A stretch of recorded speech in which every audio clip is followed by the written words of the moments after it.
Okay, sweet.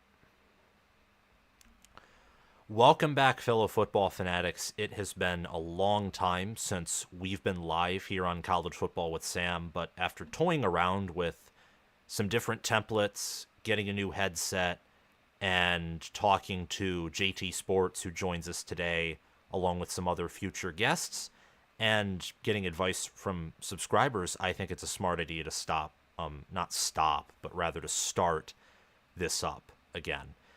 The name for the show is potentially subject to change, but I just decided to come up with something creative and short called Sam's Spread, since spread, whether it's point spread, you want to think of it that way, or you want to think of spread as my own spread over college football and the different areas that I cover and talk about, that's the name for the live show for now. Today we're going to be talking about a variety of things, from our favorite team's transfer portal needs to Nebraska to USC and more. So make sure to stick around till the end. And a note for the future, some guidelines for the chat. I am going to try and get some moderators soon, just because we're so big on here. We're at 15,000 plus subscribers. But for just general chat reading, we're going to have a Q&A at the end for all comments, super chat or not. But we're going to have the show just go with the flow, with the way it is, and we're not going to pause the show at any point until the end for comments, for live comments, unless they are super chats. This is just because there's typically so many of you on College Football with Sam, and I expect these lives to get bigger and bigger the more we do them. So it would take a lot of time to go through every possible free comment, if you know what I mean. But at the end, if you're still with us, we will try and respond to every free comment question we have for a few minutes before ending off. With all that being said, though, how are you doing, JT?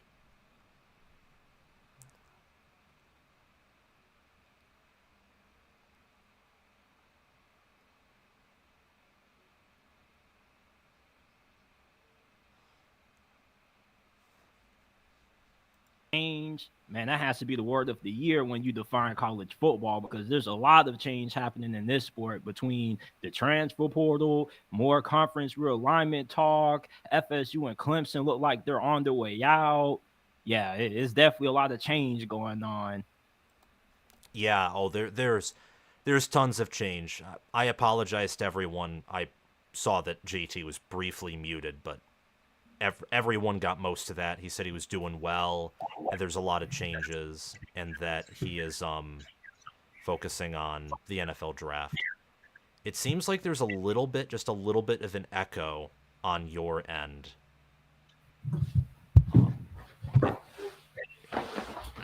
Give me a second. Get my AirPods. Yeah, that'll work. That's perfect. I wish I could have AirPods and like a microphone, because I do have wireless earbuds, but I just haven't figured out to connect them yet. But anyway, that sounds much better. Thank you. Where should we start outside of the upcoming transfer portal? On April 15th, I would say the floodgates open and anyone can transfer anywhere. Like, what do you think about that? Not just in the short term, in how much chaos you think will occur, but what do you think about that as it relates to the health of college football? The health of college football. I mean, the health of college football, Sam, with everything that they're doing to this sport, I don't think they really care about the health of college football for real. Because, Sam, you want to know how the NCAA plans to solve the transfer portal? How? You know, the problem where coaches don't even know who's going to be on their team come fall? How can you even assemble a roster like that? Let me tell you how the NCAA is going to solve that problem, Sam. They're going to allow players to just transfer whenever, as many times as they want. Unlimited transfer, Sam. So if you thought the Caden Proctor from Bama to Iowa and back to Bama was bad, oh, you haven't seen nothing yet, Sam. I never thought we could see a world where we could see somebody commit to play football at Ohio State, play against Michigan, and then the following season hit the portal and transfer to the opposition. That's insane. Or better yet, if they can transfer anytime, anywhere, you're on Ohio State's roster for 11 games, and then you transfer to Michigan when their starting receiver or whatever goes down, and you can get more playing time. That's more unrestricted, isn't it, than the NFL and their free agency? I mean, that's just no hands-on, no intervention. It honestly sounds like a disaster. Oh, it's going to be great for all the people that want college football to be just like the NFL. I'm pretty sure a lot of people haven't seen the Coach Prime season 2 or season 3 documentary on Amazon Prime, but I encourage you guys to go check it out. It gives you a good insight to not just Colorado football last year, but how a lot of programs are running their operations. Deion Sanders is treating Colorado like it's basically an NFL franchise. He, at one point after the UCLA game, had one of his dudes in the front office who pretty much is a general manager or a player personnel guy whose responsibility is to solely scout the transfer portal. And he came in after that UCLA game and told all the starting offensive linemen in front of the whole entire team that they were getting replaced.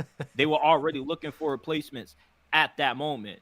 And people were asking Deion Sanders, like, recently, why does he not put a little bit more emphasis on recruiting? And he said, why would I go after guys who I have to wait 2 to 3 years to develop and get on the field when I can go get guys who can play for me right now and win right away through the portal? Yeah, especially when some of these high-level high schoolers are just asking.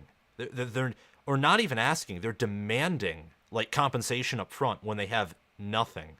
So I get the criticism levied toward, like, just for example, Sanders for not recruiting. And to be frank, I did think his high school recruiting class is too small. But at the same time, if he just doesn't want to deal with it, it's also, if we're heading in the direction of, you know, every 4-star, every 5-star, and even some 3-stars are having to get paid a lot of money.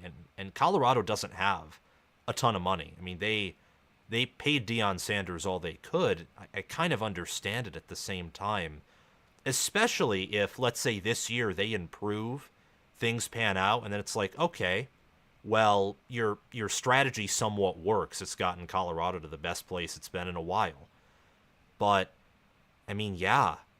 You're seeing it with Michigan, too, from my end. Michigan's recruiting has taken kind of, not a nosedive, but in the past 2 classes under Harbaugh, they were outside the top 10 or 15, and a large part of it was Michigan being slower on NIL, and also the fact that Michigan at times would pay a boatload of money to their starters, but they weren't willing to cut checks to unproven players, to high schoolers. And that's just the new reality of college football, Sam. You're pretty much paying to win. Look at Ohio State and Texas. We very much well could see 2 of these teams in the national championship squaring off against each other and the pay-to-win natty. Texas, Ohio State, these 2 schools have spent the most money via NIL to improve their teams. And it's going to pay dividends on the field. When you can just go ahead and fill any position of need via the portal, it's a great asset.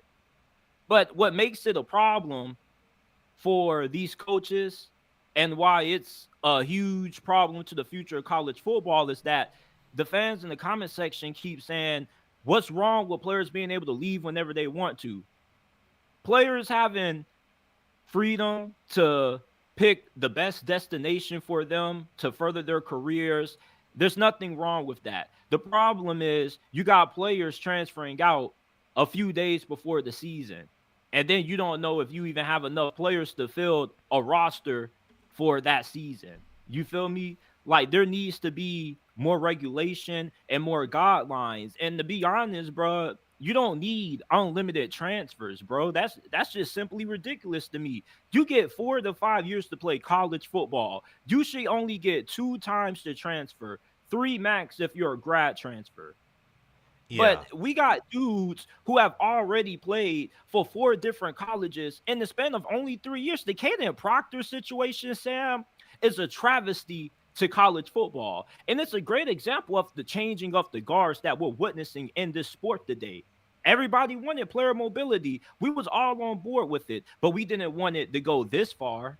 I No. mean, come on. How can anybody in the comment section really support what we just saw out of Caden Proctor? That is disgusting, Sam. And he did Iowa dirty twice. He did them dirty twice. He did the triple cross on them, Sam.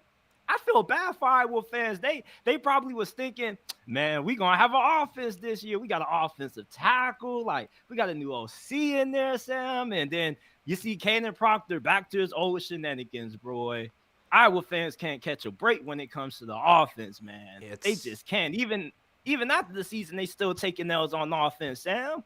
yeah, their shutout streak of scoring no points on offense is still in session since their December Big Ten championship game. I mean that game in Tennessee, when Tennessee just destroyed them, is the epitome of pathetic.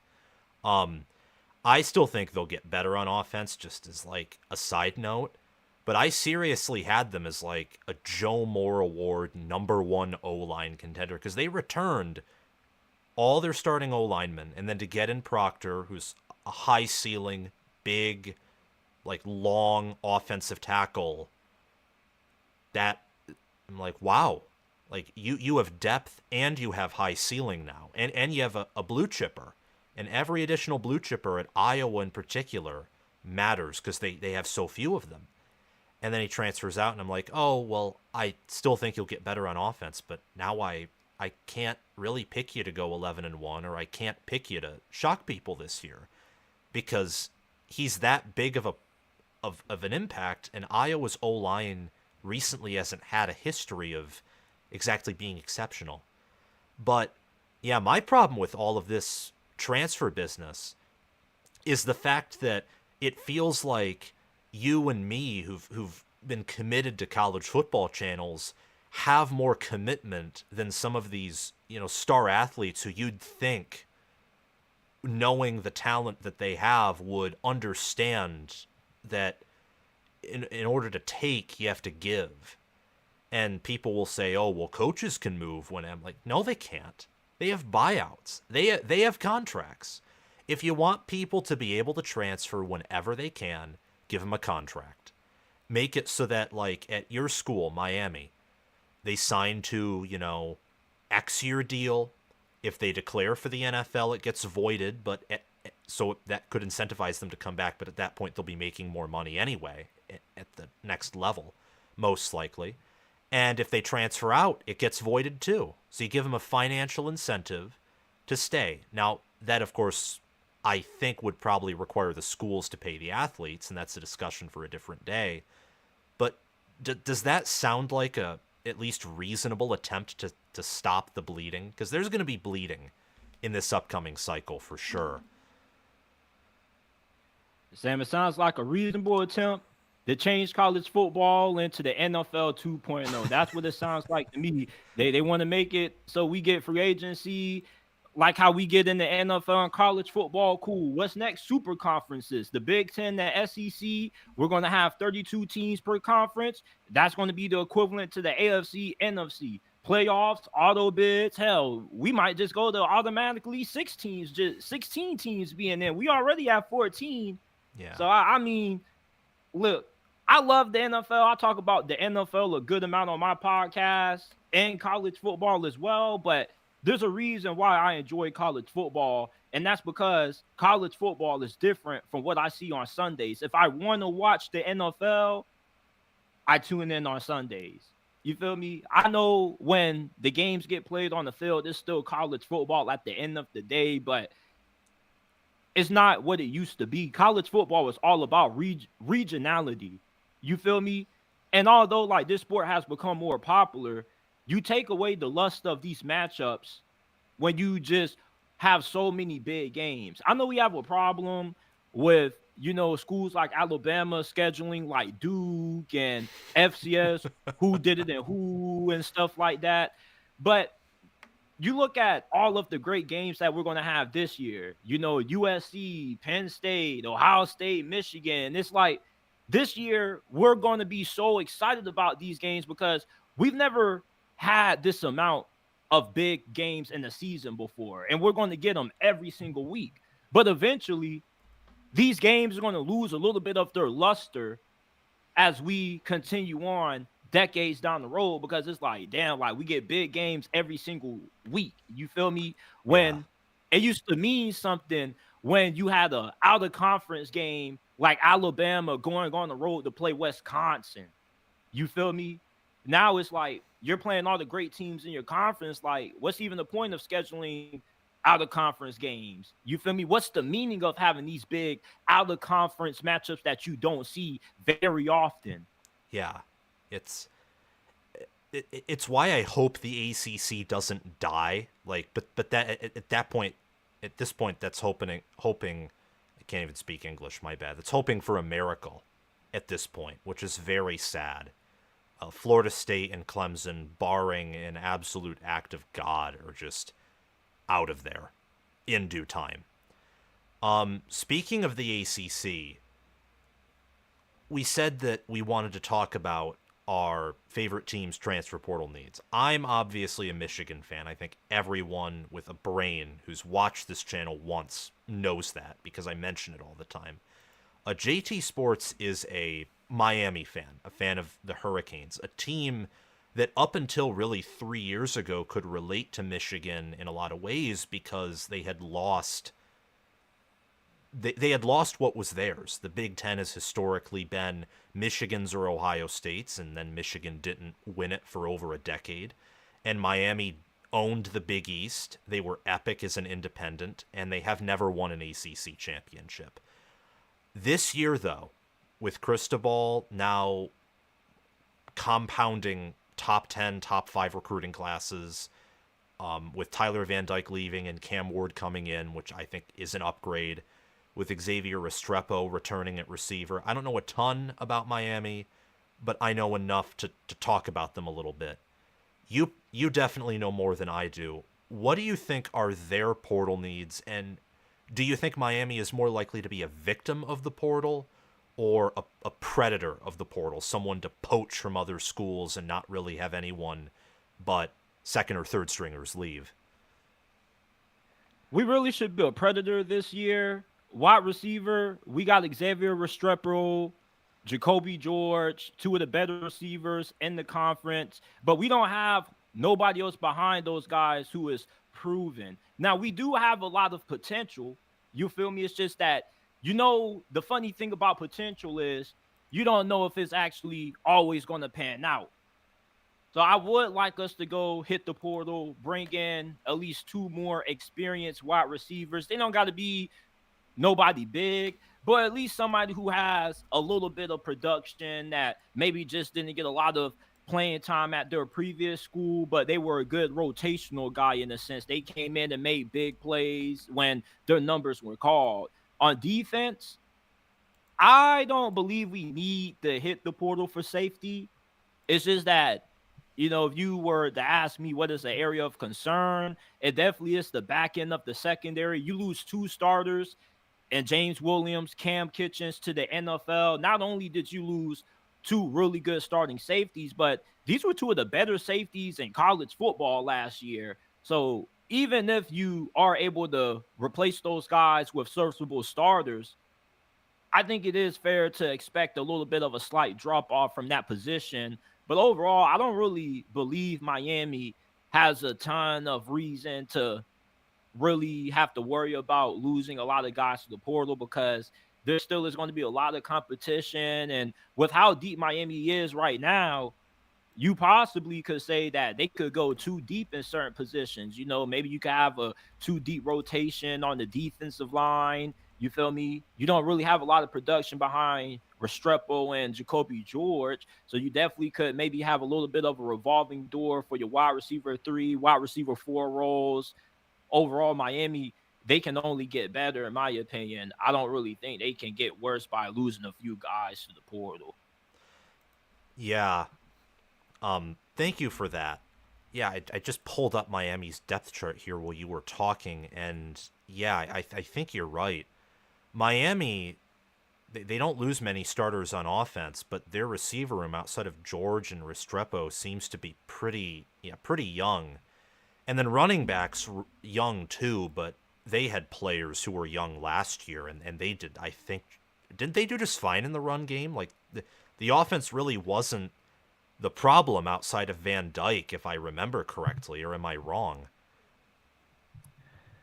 There was a good amount of problems with the offense, not just stemming from Tyler Van Dyke. Okay. Like the quarterback play was just abysmal all the way around because I felt like the receivers were really inconsistent. You had some big drops here and there. Restrepo and George, like Restrepo was really the most reliable receiver. Jacoby George was more of a big play guy, but at the same time, he'll make a couple of plays that make you go, oh man, like you should have had that. The offensive line was pretty good this year. This should be the best offensive line that Miami has put on the field under Coach Cristobal. But the run game last year, it could have been better. I feel like we need more explosiveness out of the run game this year. We need a running back that really can.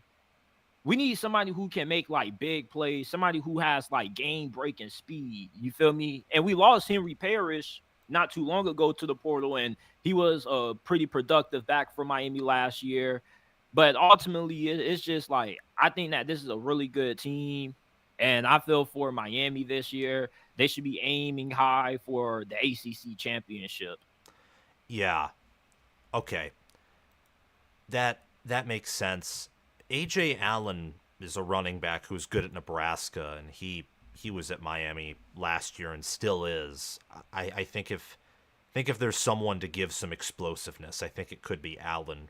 Frost at Nebraska typically recruited pretty speedy guys. He just was totally brain dead for like doing anything with the talent that he had. Yeah, I think that Miami, I agree with you. Again, you know better than I do in regards to Miami. I do think that they have like a high potential for their team. I think they're very talented. And I do like Cam Ward. I think the reason why Washington State just flunked last year is because the Pac-12 was strong. And Washington State's a team with just limited talent. They had upside. I mean, you saw how they took over their game against Oregon State. Colorado wasn't anything special last year, but anytime you win in the way that they did against Colorado, that's impressive. That's a good game plan. And look, he's well coached. He had a good set of receivers, but I think he'll have better receivers at Miami. My only issue with Miami, and I don't think the portal can fix this, I think this is just Cristobal, is game management. And outside of their trench play, because I like Mirabal as an O-line coach, I don't think they're that tough. And I would cite the Georgia Tech game and the Rutgers game. But that's really all I can cite. Outside of that and just brief opinions, I can't really say much else in regards to Miami. They should take a step forward, though. I do agree with you on that. To what degree, I don't exactly know, but they'll get better. I'll push back on the toughness aspect. Okay. When you think of Mario Cristobal's teams, his bravado is toughness. He was a former offensive lineman. The offensive line was pretty good last year. The defensive line was pretty good. Against Rutgers, I'm not going to make any excuses for Miami losing that game. I'm not going to say, man, we lost because we had starters out. Like, no, like, we're the Miami damn Hurricanes. And when we play a school like Rutgers, we should crush them. Yes. You feel me? Now, Rutgers is going to end up being a pretty surprising team. Like, they got a lot of future NFL players on that team. But Miami, I just felt like they just weren't prepared really mentally for that game due to the transfer portal stuff that you have going on. We had the revolving door at quarterback. This year, you're going to see the Miami Hurricanes team that Mario Cristobal envisioned when he first took this job. This is his team built his way with his players. You feel me? So there's no excuses. I do believe that there is a lot of truth to his end game decision making against Georgia Tech. We all know that was a horrible decision, terrible blunder. Just nail the ball and get out with the W. Stop trying to get cute with it. But when you look at Mario Cristobal's rap sheet, his resume, he's won everywhere that he's been. He's a good program builder. And year 3 at Oregon, that's when they put it all together and they went to the Rose Bowl. Year 3 with Miami, I don't see why it's not fair to expect similar results.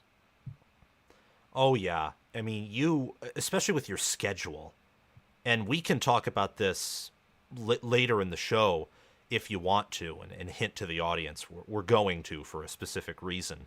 But your schedule is like cupcake easy. I mean, it's easier than Michigan's schedule last year, and that was a, outside of Ohio State and Penn State, that was a pretty easy schedule. Yeah. Actually, the more I think about it, you're probably right on the toughness part. It's just kind of like, instead of a Superman or like a Marvel or DC character toughness, and I hope this isn't too demeaning to your team, I kind of almost think of it as like a meathead toughness, where like you have the like the Wojak from memes, where like it's kind of a strong guy like holding his elbows, but then his head's like buried in like his chest or something. I'll say this: you're a Michigan fan. Yeah. We don't have the toughness where we'll be willing to run the ball 31 straight times against a school like Penn State. Well, we ain't that tough when you'll have a running back with his nose bleeding. That Michigan team that we saw last year is the toughest football team I've ever watched. Maybe the toughest football team of all time. Are they the most talented? No. Definitely not. But toughness? Yeah, I don't like too many teams over that 2023, 2024 Natty Michigan team. Yeah. Well, thank you for that. At least we're getting, some recognition despite the whole sign stealing wizard that was uncovered on our team. But anyway, let's talk about Michigan. That's actually a pretty good segue into this. What would you think that Michigan needs in the portal? What would you think? You definitely got to go out and get some receivers, man. You guys are one of those teams that you guys don't really get super active in the portal. When you guys do, you guys normally do come away with at least a receiver or two. The run game is going to be really good for you this year, especially with Edwards coming back. But receiver, you definitely do need a little bit more out of that room, especially with you losing Roman Wilson to the NFL, who was your best receiver last year. That dude was Mr. Reliable for you. Another thing I think that Michigan needs to add defensively, you probably could add some more depth in the secondary. Bingo. I don't think it would be too bad to add some more competition there, because Mike Sanders still was really underrated. Phenomenal slot corner, great in coverage, great tackler. Having a good slot cornerback is definitely something that is a must if you want to have elite defense at any level, college football or NFL. So it's definitely important that they have some more depth that they bring in from the portal to find who's going to be that next guy up at slot corner. Yeah, I think right now that's projected to be Jaden McBurrows, who hasn't seen the field much. And then Rod Moore tore his ACL, which absolutely sucks. I mean, he's our best safety. So, yeah, nickelback, slot corner. I'm pretty sure that's a similar position or same position. And then safety.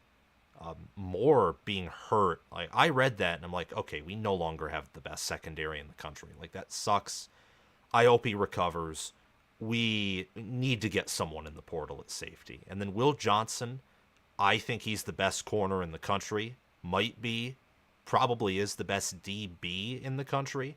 Outside, well, no, he's a pure corner. I'm going to go and say he's the best DB right now. I say best DB. I give it to Caleb Downs. You know what? I might have. Yep. I might have to rethink what I just said. But He might be the first, he might be the highest safety drafted since Derwin James. yeah, and he's not even draft eligible. Like he has to wait. He has to play another year before he can declare. It's crazy. I hope that he is even better at Ohio State than he was at Alabama. He was good. Will Johnson is up there though. Like he's definitely one of the best cornerbacks in college football for sure. I definitely could see the argument of him being the best. Like, I don't really have anybody that comes to mind when I think of best cornerbacks other than him. And Alabama and a lot of other top schools were willing to pay a lot of money to lure him from Michigan. That says a lot. Yeah. Oh yeah. And the fact that Georgia, I mean, I know they lose guys, but they just churn out defensive players every year. Their defense should be better this year than last year. I agree with what you said about secondary and receiver.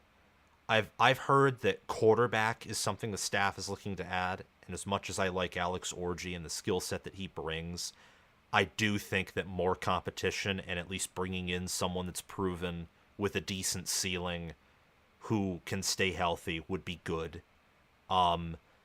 Running back is really the only position where I wouldn't welcome a portal addition. We're still very deep there, even though we lost Blake Corum and then CJ Stokes to the portal. D-line is probably another position where I wouldn't welcome an addition, but you play more players on any given down on defense at the D-line than you do on offense at running back. So I guess we could always use someone there. O-line, maybe another tight end along with Colston Loveland. We're 128th in returning production, so we could use guys. Exactly. Outside of running back and maybe D-line, everywhere else, I'd welcome an addition. Yeah. Oh man, I'm excited to see Michigan against Texas, against USC, Oregon, Washington, Ohio State at the end of the year. It'd be really funny to beat Ryan Day again in a 20-16 turnover filled. I got a question for you. Yeah. About Ryan Day. What? I really believe that this season is going to be the year that a lot of the fraud coaches in the Big Ten get exposed, mainly Ryan Day and James Franklin being the forefront of the two. Because Dan Lanning, we know he's a guy, a top 5 coach in college football, no lower than top 10 right now. We know he's going to win. We don't know about Jedd Fisch. They might get one over on him. But Lincoln Riley, he's one of the best coaches in America despite a down season. The Big Ten has had the luxury of only having to worry about playing 3 teams that matter. You don't have that luxury anymore. Now you actually have a conference where you're not going to face a team in the Big Ten championship that's all defense and no offense. Oh, no. Ohio State, Penn State, Michigan, they've benefited from this conference being lackluster. Now that you add USC and Oregon to the mix, one of those 2 coaches is going to get exposed. Who do you think is most likely to be? I think it's going to be Ryan Day, Sam. I really do. They say pressure either bursts pipes or makes diamonds. And right now, the pipes keep bursting for Ryan Day. You lose 3 straight to Michigan. Come on, bro. They should have won that game. Even it. That team was much better than Michigan on paper. But yet they still lost that game because of toughness and mindset. And even with the new coach, nothing's going to change because Sharon Moore wasn't he coaching last year too? I mean, I disagree that Ohio State was the better team last year, but the prior 2 years, by power rankings and by talent and experience, they were. Last year, and I said it in the preseason last year, Ryan Day's not winning this game. His 2 chances to win the game were the 2 prior seasons, and he failed. This Michigan team is a higher ceiling. And I think they proved that with the fact that their coach wasn't there.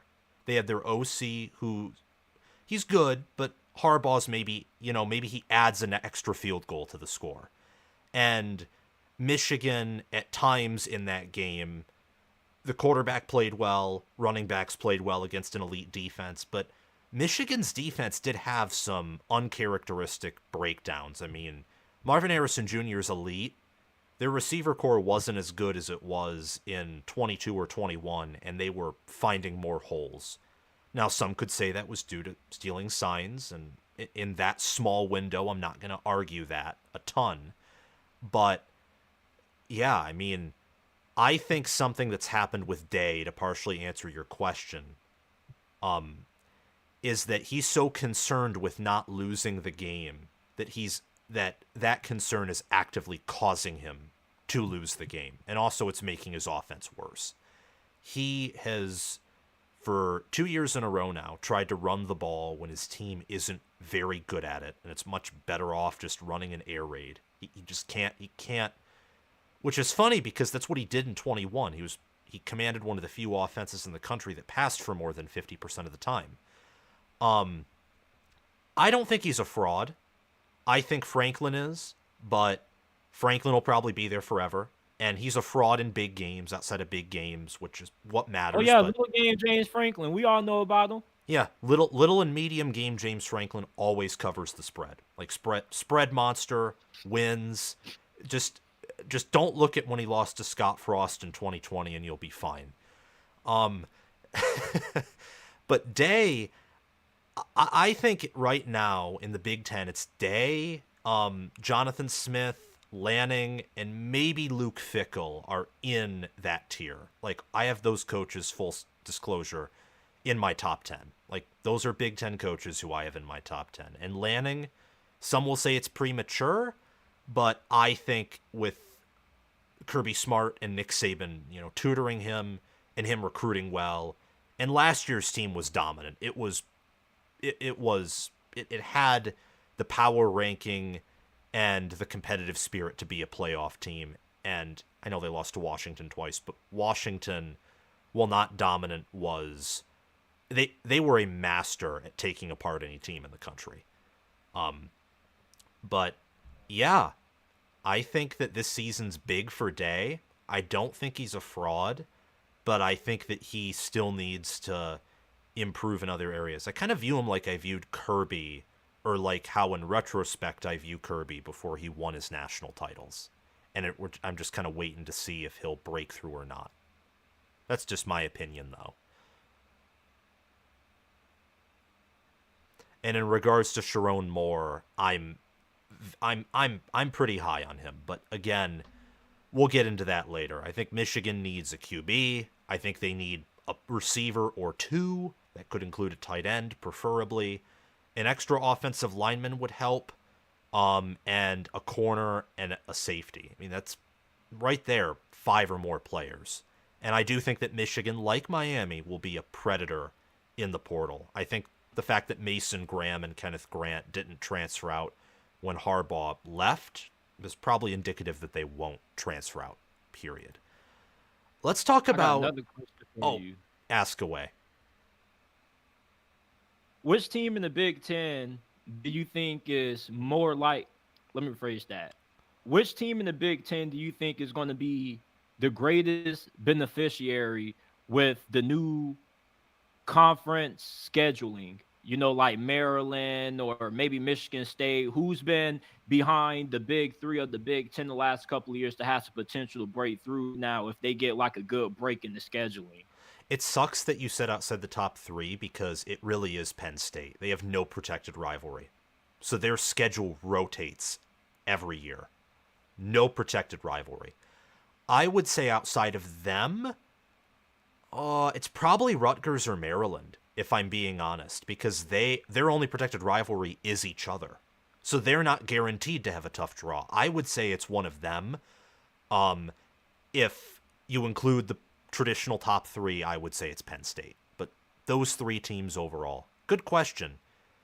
Really good question, I think. A team that has had tough schedules in the past in the West, and now probably still will, because I think they have a protected rivalry with Iowa, and I think they have one, I forget outside of Iowa, but it might be with Minnesota, and they might also have one with Wisconsin. Nebraska. You said you wanted to talk about if Nebraska is dead forever. Now, I have a lot of Nebraska fans. We got a super chat. Let me find it here. Chris Lane. Hey guys, sorry, late and busy, but go Bucks. Well, Chris, I hope that you either heard and appreciated my defense of Ryan Day or that you just didn't hear it at all. But yeah, go Buckeyes until them and Michigan play again, at which point I will want you to lose 100-0. Go Buckeyes. And thank you for the $5. I really appreciate it. Chris has been very supportive with super chats on the channel and Patreon. Speaking of which, you can find the link to my Patreon page via the link in the description if you want to support the channel. And you can find the link to JTSports channel also in the description. It was a good point to pause and say all that stuff. Thank you again for being on. But you wanted to include this topic along with another one that we'll get to. Why did you want to talk about this? Like, do you think they're going to be dead forever? Or is this kind of like a setup to no, I think Rule is going to like destroy the conference or somewhere in between? I don't want to say he's going to destroy the conference, but every time I listen to Matt Rule talk, I just like the dude so much. Just the way he talks. I don't know if he's really like this behind the scenes when the cameras are off, but he does a good amount of appearances on Pat McAfee. He's a really good speaker, and he just sounds like a really genuine guy. You know, he's honest. He's upfront with you. You're not going to get side pieced or blindsided with them. And with getting Dylan Raiola, if he ends up reaching his potential and he becomes like the best quarterback in college football, Nebraska has been dead for so many years. Is Dylan Raiola the dude, coupled with Matt Rule, who helps resurrect Nebraska football from the pits of irrelevancy in college football? I don't know. And I just say that because I haven't seen Rule win a conference title or reach the playoff, but that's because he coached college football in a different era. He coached at Baylor, Temple, then went off to the NFL, and he comes back. It's like, oh, well, this is like kind of a blend of both worlds now. Except, yeah, I don't know why he didn't work out in the NFL. I just think that knowing who he is and reading some of the practice reports of like him being intense with players, I just don't think he has that. It takes a different type of relationship, more, I think, business-like to work in the NFL, and I think Rule's almost too passionate for that. But Raiola could be Trevor Lawrence. I mean, I'm not saying he is, or I'm absolutely not making that prediction. I think that would be like that's a once in a eclipse or once in a blood red moon thing. But he could be. He has that level of talent, and they return a lot on the O-line. They return their tight end, Fedoni, who's finally healthy. They brought in Jamal Banks and Isaiah Nair to help out with Isaiah Garcia-Castaneda, wide receiver. Their running back room, if healthy, I've always liked Ramir Johnson. Gabe Irvin Jr. is a hammer. And Emmett Johnson emerged out of nowhere last year. I mean, the offense was just horrific, and I do think that the O-line is broken as long as its players consist of mostly Frost recruits, but that's just temporary. The defense is probably going to be a top 10 unit in football this year, regardless of what the offense is, because they return a ton, and Tony White is a stud, and the fact that they retained him is huge. It's encouraging, though. I thought that you were going to go the direction of, yeah, they're dead. Like, just maybe kick them back to the Big 12 and watch everyone just beat up on them. But no. It kind of sounds like... Don't put them in the Big 12. I need the Big 12 as weak as possible so we can get our Colorado Cinderella story. Yeah. Although, hey, Colorado beat them last year. And in retrospect, it's kind of like, huh? Like, how'd they do that? And then you look at Jeff Sims not being able to handle a snap, and that, well, there you go. That was horrible. They should have never kicked Casey Thompson. They basically said you can't compete for the starting job. Casey Thompson was no better at FAU, my brother. I seen it in person. He tore his ACL in the first game. I mean, if he can stay healthy, this is probably a ridiculous opinion of mine, but I don't think... He went back to Texas on the side. No, well, not Texas. He went somewhere to become like a grad student. Oklahoma. he probably won't play football, but if he was healthy and maybe had a better year last year, I'd argue for him potentially like when Jackson Arnold inevitably looks terrible in the SEC, that they bring him in and like, okay, just take over. We'll train Arnold like the following year. But yeah, I don't think they're going to be dead forever. I don't think that they're going to be back this year, but I think that's everyone's expectation. What do you think their ceiling is? Like this year and in the near future? This ceiling, well, their ceiling for this season, I see Nebraska at most they can win 8 games. Let's say Dylan Raiola does look like the prodigy and he is the truth. Then with some good quarterback play, you at least could start 2-1 going into conference play. You play nobody. I don't even know what UTEP stands for. Northern Iowa's the FCS. That Colorado game might go either way. You play them at home. You had to go on the road and play them last time, so that puts you at a disadvantage. And overall, like you don't really play a lot of like powerhouses in the Big Ten this year outside of Ohio State on the road and USC on the road. All your other games are pretty winnable. Like I don't know about Wisconsin. They could go either way. I think the Luke Fickle rebuild might take a lot longer than what people might initially have thought. And Iowa, like I still don't know if they're going to have an offense, bro. But you will hope that Dylan Raiola can help get them to win. Yeah. Oh, I don't know if they'll have an offense either. I mean, I think it'll be better, and I think Raiola at some point is going to be good. But true freshman behind an O-line that, while improved last year, is still filled with Turner Corcoran, who hasn't figured himself out, and other Frost players. If he gets beat up too much, you might want to say, "Hey, we don't want to take your confidence anymore. We're gonna do a Paul Christ and run the football 80% of the time." Their schedule is easy. I mean, I could see them going into that Ohio State game 7-0, and with Ohio State kind of being a defensive team, and I have questions about them at quarterback and even O-line, I could see Nebraska being competitive in that game. But I think the Colorado, and then I would say Rutgers and Indiana, that one game before Ohio State, will tell you if this team is different.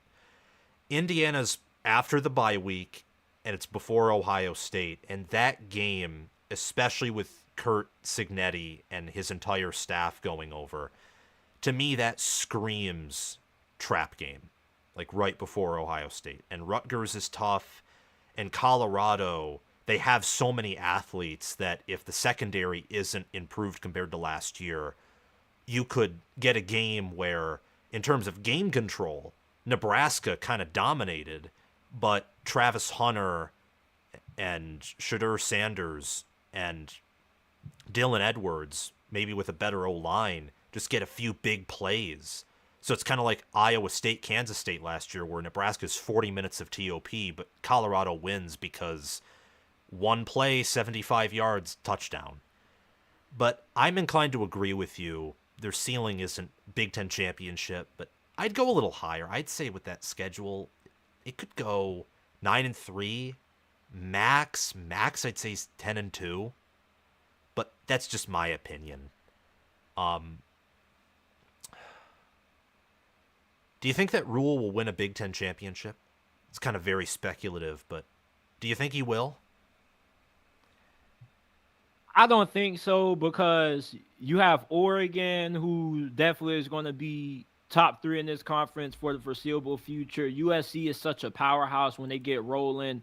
The only way I see Matt Rule winning a championship with the way the Big Ten is aligned is if one of those schools has a down year. And even with the break in the schedule, you still got to get through one of them, and you're going to be at a talent disadvantage unless he can get Nebraska to a point where they can consistently recruit and use the portal as much as Oregon, Penn State, and Ohio State. And listening to Matt Rule and all of his interviews, he doesn't really want to use the transfer portal a lot.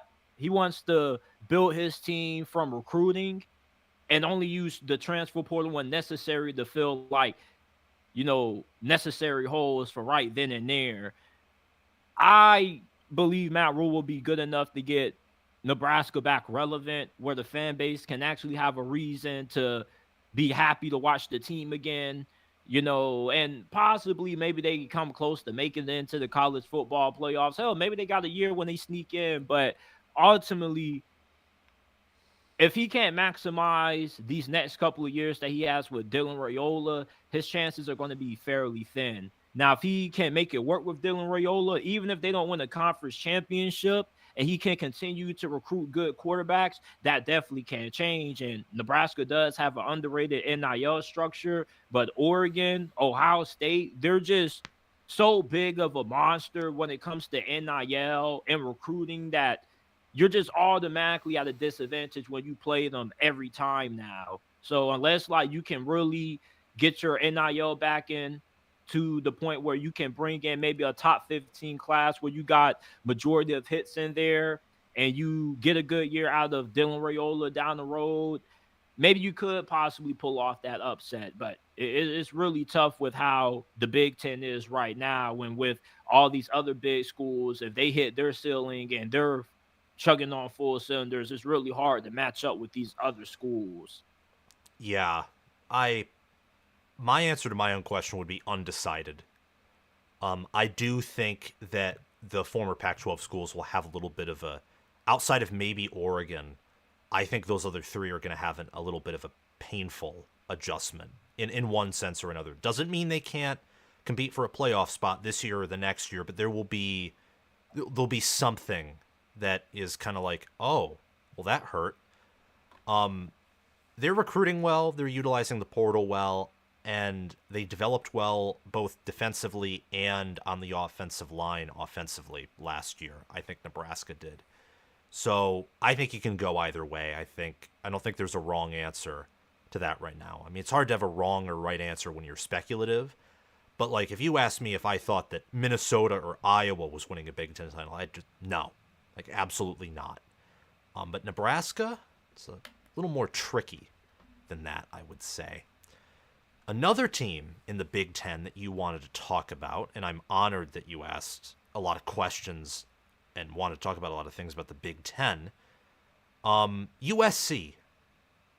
You said that you don't think it's appropriate, something along these lines, I'm paraphrasing, to sleep on USC.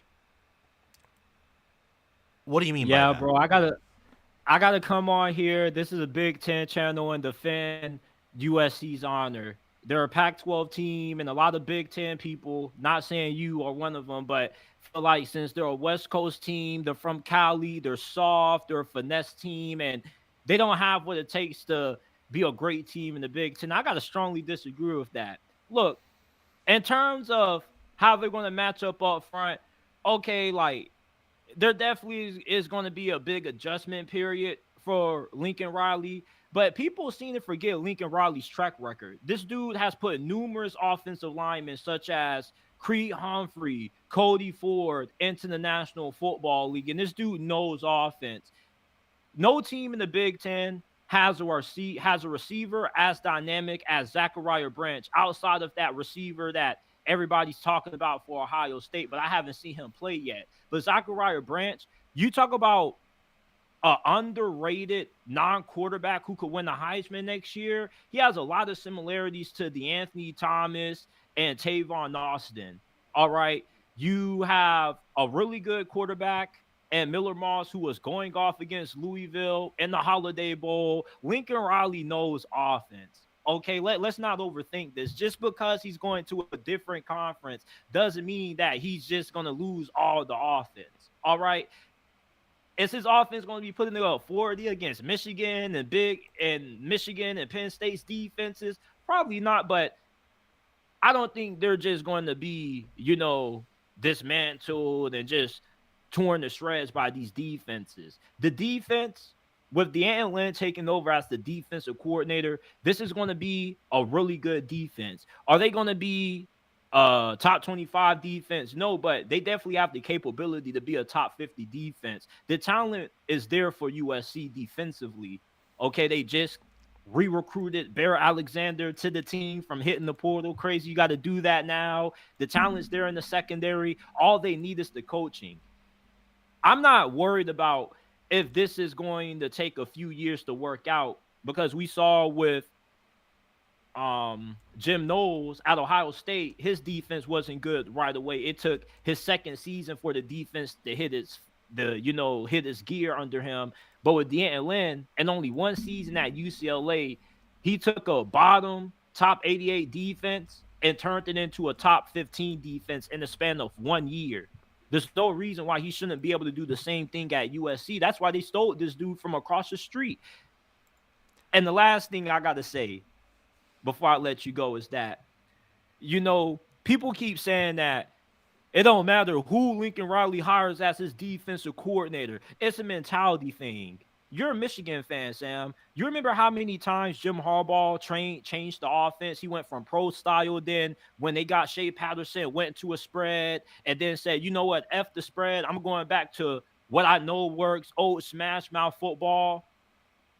There was a point where maybe you had concerns if Jim Harbaugh was ever going to get it right on offense. And when he figured out the offense, you didn't know if he was going to be able to get it right on defense, because that old defensive coordinator y'all had that y'all never wanted to part ways with was holding y'all back.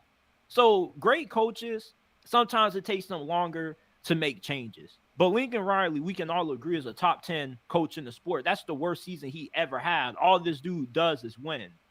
So I just had to come on here and defend USC. The talent definitely is there for them to win. The offense is going to be good this year. It just comes down to the defense, and I believe in D'Anton Lynn. I think that a lot of Big Ten fans are really sleeping on USC. They don't have the toughness up front that you have, but you guys don't have the dynamic playmakers that they have on the outside. No, we don't. we do not. We have never... since Braylon Edwards, which was when I was 3 years old, we have not had that. No, we just haven't. It's really impressive, and I love what Riley does on offense for the most part. I think long-term USC's a national title contender, but that's long-term. That's not this season, which we're talking about. And I think they could actually be this season. But just because I think a team has a high ceiling doesn't mean that I don't think they have a very low floor. And their schedule's tough. I mean, they play LSU and Notre Dame in non-conference, and then their October Big Ten slate is a murderer's row of teams that can run the football, have good trench play, and it's a mix of home and away games that I'm just very concerned about. Would you like to take a guess at my current win total for USC in the regular season? We'll do bowl game as a little cherry on top. I say you got him at 7 wins. Bingo. I hope not. Bingo. That's exactly. Sam, no. That's exactly. No, Sam. That's exactly what I have them at. And what's hilarious is I have them beating Notre Dame and LSU. I have them losing to a few Big Ten teams they have no business losing to, because I think that those teams can run the football and control the clock. And I don't have... Look, I could be wrong. Again, I think that they could be a national championship contender this year, but they could also be a team that completely falls apart. Because just hear me out. I'm not saying I'm right, because... my goodness, we all know that when I have predicted certain teams to have losing records or winning records, sometimes I'm right and sometimes it's a disaster. Just that's how the preseason is. They play at Michigan, then they host Wisconsin, play at Minnesota, and host Penn State. That's their late September, early October slate. All of those teams will have probably... top 25 at worst rushing offenses. And I'm sorry to say, if you're a USC fan, Bear Alexander's a pass rush defensive tackle. He's not a run stopper. And I like D'Anton Lynn, and I think that it'll work out long term. But I think that in year one, and it could be wrong, I think in year one, there are going to be growing pains. And I think the reason they beat LSU is because LSU is losing a ton as well, like USC. And I think USC is more in the identity of being an offensive minded team than a Brian Kelly team is. So I think that's kind of like an upset. And Notre Dame is, well, home game, rivalry game, revenge spot. I think it's going to be a needed win given the fact that I don't think the season will be that good. And I have questions about Notre Dame with Estime leaving. Like, I don't know if they'll be as good at running the football. I mean, they have Riley Leonard, but I'm talking about in explosive plays and, running it 40 times and just killing you. Minnesota can do that. I mean, PJ Fleck will turtle and beat you 20-17. Luke Fickell at Wisconsin, they'll have a great O-line. James Franklin will run it on 4th and 3, which against most teams is idiocy, but against a team like USC with a D-line that we don't know a ton about, that could work. And then Michigan has Donovan Edwards, who, if USC doesn't have a right angle on tackling, gone. But that is just my opinion. I agree that USC shouldn't be underestimated because of their high ceiling. Like, from a power ranking standpoint, I agree with you. From my predictions, though, I just have a hard time seeing them joining a tougher conference, losing all that they lose, and getting better record-wise. I think they'll get better in an eye test way, but that schedule's tough. I mean, don't you think? Or do you think that they'll just overcome it? I get your point with the run defense, but the thing is, like, these teams aren't just going to be able to run the ball on USC every play. They got to put it on the air, and I like Miller Moss over Tyler Van Dyke, Alex Orji, whoever they have at Minnesota. I know they don't got the dude with the crazy last name anymore. They got a really good FCS guy, if I'm not mistaken, out of the portal. Yes. A little game, James Franklin. Lincoln Riley has been in plenty of big games. I like Lincoln Riley in that spot, playing at home in the Coliseum. That's a game that could go either way. Maryland doesn't know how to win big games. Nope. Rutgers, I definitely could see that game being the game that favors Rutgers. Rutgers definitely could win that game. Like, Rutgers is a sleeper team in the Big Ten this year. Like, they are. If they can get some decent QB play, like, they can throw the football, like, actually throw the football, they could be dangerous. They definitely can beat Washington with Jed Fish. That's going to be a rebuilding year. Nebraska, UCLA, Notre Dame, they should wipe the floor with that last 3 weeks I agree. slate. I don't see USC having no less than 8 wins because a lot of these teams have questions on offense. You can say they'll have success running the football on them, but USC, the talent is there defensively. You feel me? Like, USC does recruit pretty well.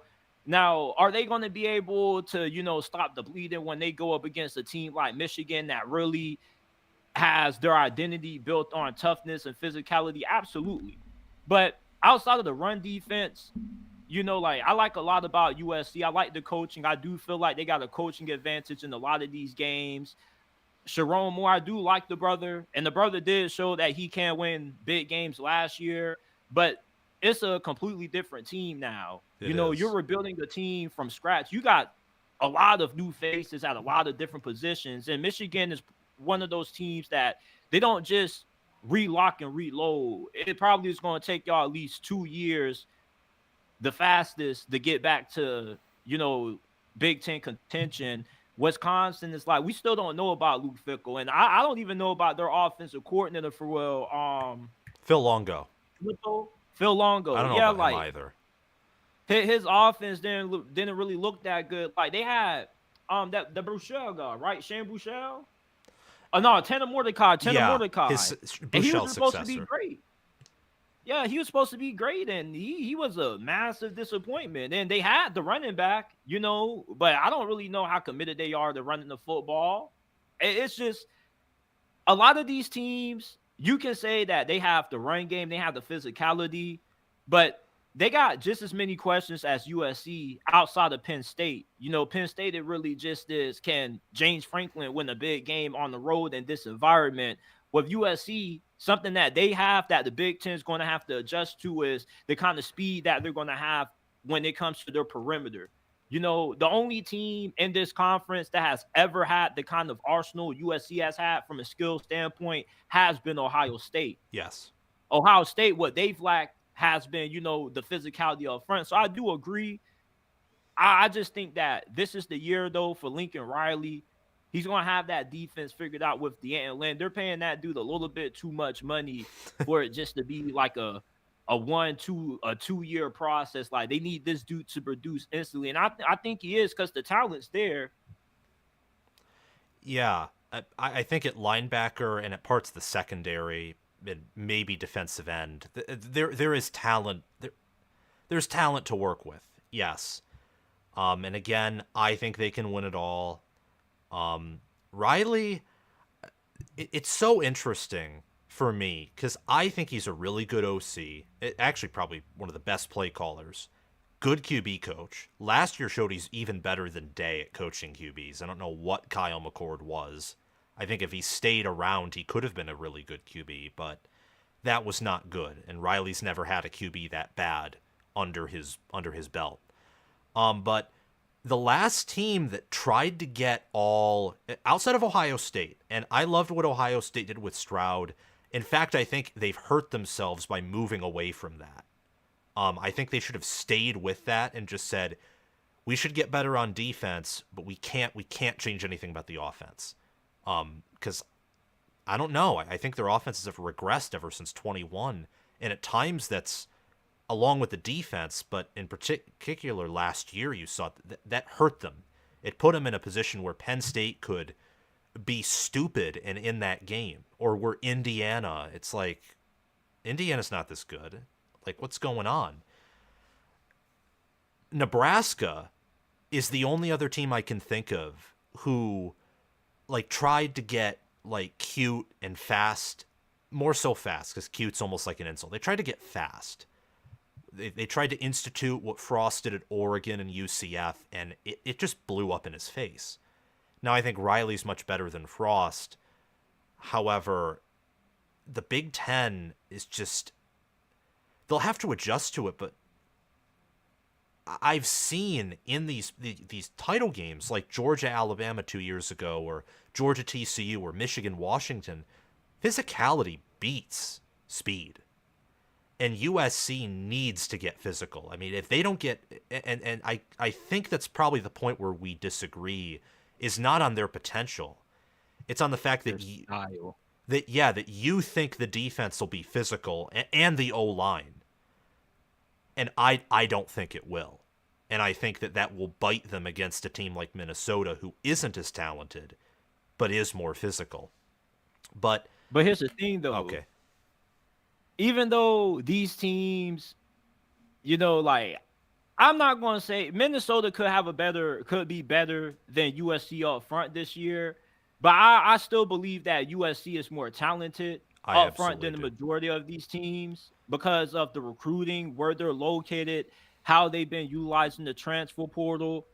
But it's just more to just, physicality that it takes to win the game. You still do have to have the weapons on the outside. Like, if Drew Aller had Lincoln Riley as his play caller and the receivers that Caleb Williams had, Penn State easily probably would have ran the table because he's a really good quarterback. But there's a lot for the questions that we have about USC and for what can go wrong with them. We can make the same points for Penn State and a couple of other teams just with different positions. With Penn State, we don't know if their new offensive coordinator is actually going to work out. And we don't really know how good they are when it comes to their wide receiver position. And they lose Manny Diaz. And they're replacing him with Tom Allen, the former coach of Indiana. And then when you look at Rutgers, like, Rutgers could only run the football. That's the problem. Like, they can only run the football. Like, you got to be able to show that you can throw against USC. Like, USC's offense, I don't think is going to get shut down in the Big Ten. And there are a lot of teams in the Big Ten that bro, this conference allowed a team whose defense scored more than their offense to make it to the Big Ten championship. That Yes. should never be allowed to happen. So that shows you how abysmal the quarterback play was. And for a lot of these teams, quarterback play is a big question. With that being a big question, for me, that trumps more than my question that I have about USC's defense. Because if you don't have a quarterback, you're at a disadvantage more than you are in terms of not having the defense. Because if these teams can't keep USC from scoring more than 28 and they got to play USC's game and they get into a high scoring affair, that favors USC. A Yes. lot of teams may have them beat up front, but are your corners going to be able to hang in coverage with a Zachariah Branch? Yeah. We're I do actually think like I do think like this is a very good discussion. You can make a lot of points for both. You feel me? yes. I could see things going left for USC, but I really think this is a big bounce back year for them. I really believe that a lot of the Big Ten is rebuilding from the big years they had, and I think that USC can take advantage of that, and they avoid Ohio State. Yes, they avoid Oregon too. Speaking of those two teams, we have a super chat from Evanception. Hopefully I didn't wait too long to get to it, but I didn't want to interrupt JT. Evanception, thank you for the $10. You won my March Madness challenge, in which, okay, so I owe you $25. Email me at collegefootballwithsam@gmail.com. And we'll talk about that, and I'll get you your $25. I think I said it was in merchandise. I honestly forgot about that because my bracket was terrible, and I've changed part-time jobs and had to study for an exam, so things got in the way. But thank you for reaching out to me. I'm gonna keep my word. Reach out at collegefootballwithsam@gmail.com. You can also find the link to my email in the channel description. Like, go to About the Channel, and I think you can click somewhere to find my email. People have used that to reach out to me before. He asks, though, who do you guys think will step up to be the top QB in the Big Ten, since many of the great QBs from last season are gone? Thank you for asking that question. Who do you think will step up to be the top QB in the Big Ten? I already know who my answer is.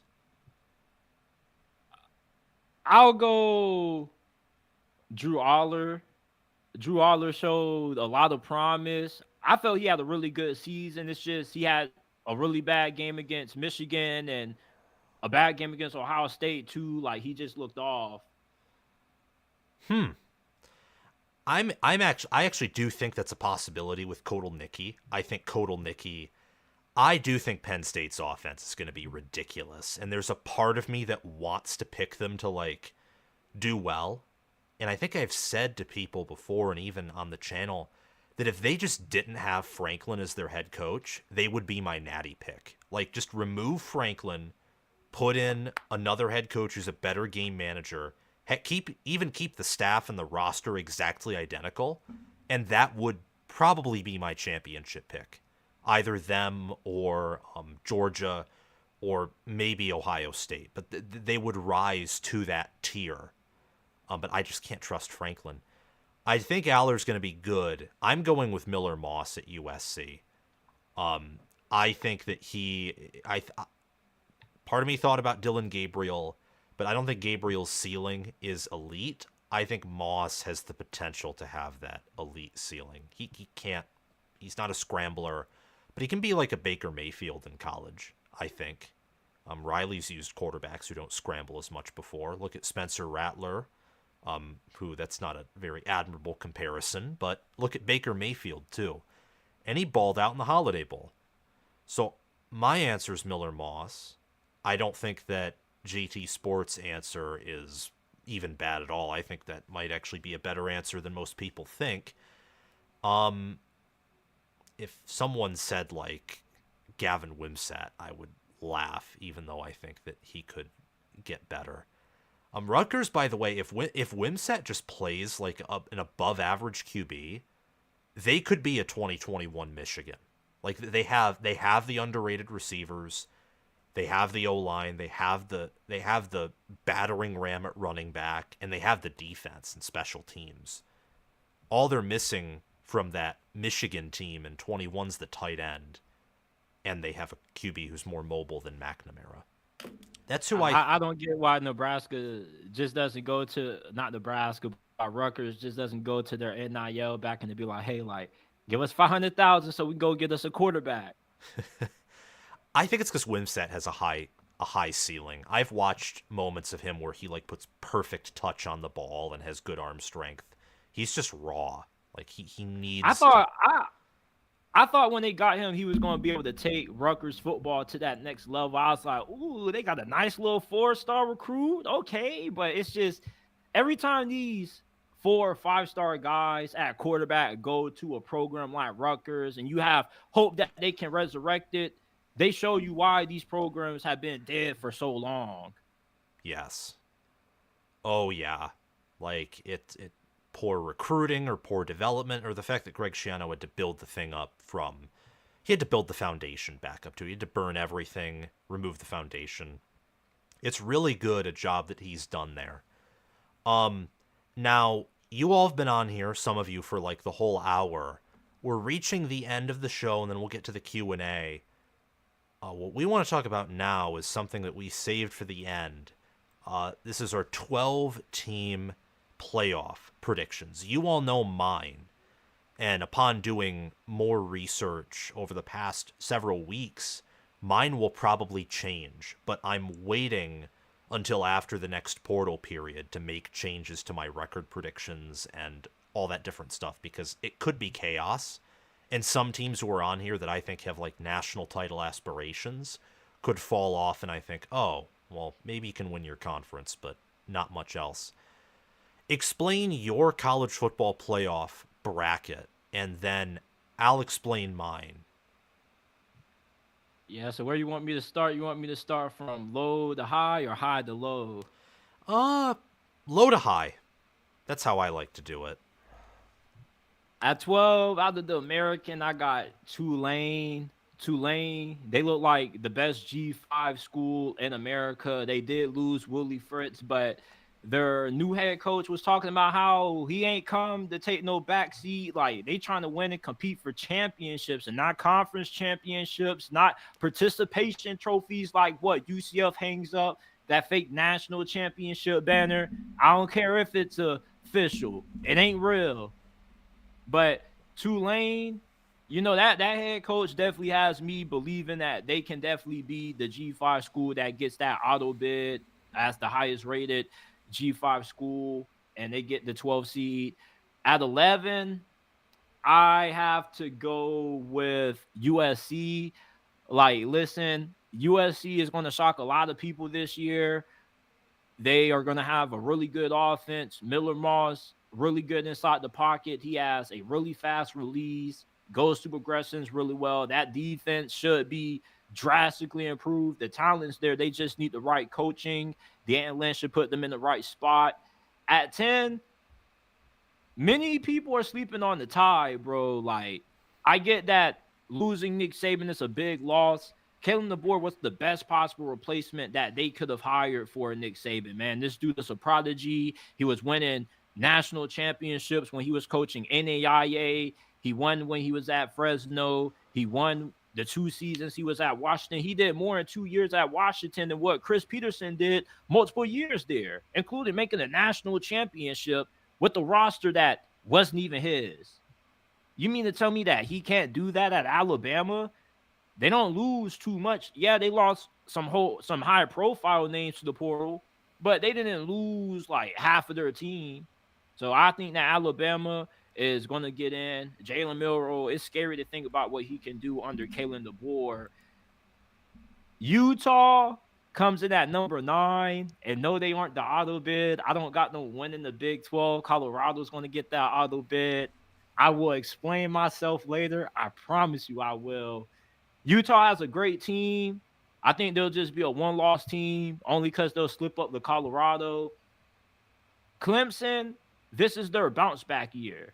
All right? You got Cade Klubnik entering a really critical year in his collegiate career. He goes into a second year under Garrett Riley as the OC. Garrett Riley last year's offense was a little bit of a slight disappointment, considering he was a Broyles finalist, Broyles Award winner the year TCU lost in the Natty. So this year, with how the receiving core is coming along, they got a lot of young up and coming wide receivers that should become household names by the end of this year. This offensive line should be the best that it has been in the last couple of years. And we always know that Clemson has a great defense. So they come in at 8 for me. At 7, I went Georgia. I don't think they're going to win the SEC conference championship. And overall, I don't think they're even going to have like a great record. They're going to be one of those teams that people are going to be like, oh, they got in because, they're in the SEC. They shouldn't be in. They got like 2-3 losses, which, it's a fair point. But the SEC and the Big Ten are two of the toughest conferences in college football. So it's like when you compare Georgia's strength of schedule to any of the other schools who they may get in over, they're going to trump them. All right, their schedule is absolutely brutal this year. I think they're going to get in. Ole Miss, this is the year that Lane Kiffin and Ole Miss put themselves in that national championship conversation. All right, they're the next team that I have in. They have built their team the same way that Mike Norvell built last year's Florida State team, a mix of recruiting and getting guys from the transfer portal, but not just guys who are supposed to come in and have an impact right away, but getting guys who can come in for a year or two, get developed, and then have an impact later on. Lane Kiffin, he's done a great job of building Mississippi down in Oxford, and I think Ole Miss gets their first playoff appearance. And then lastly, I got to explain, the number 5 team, Ohio State.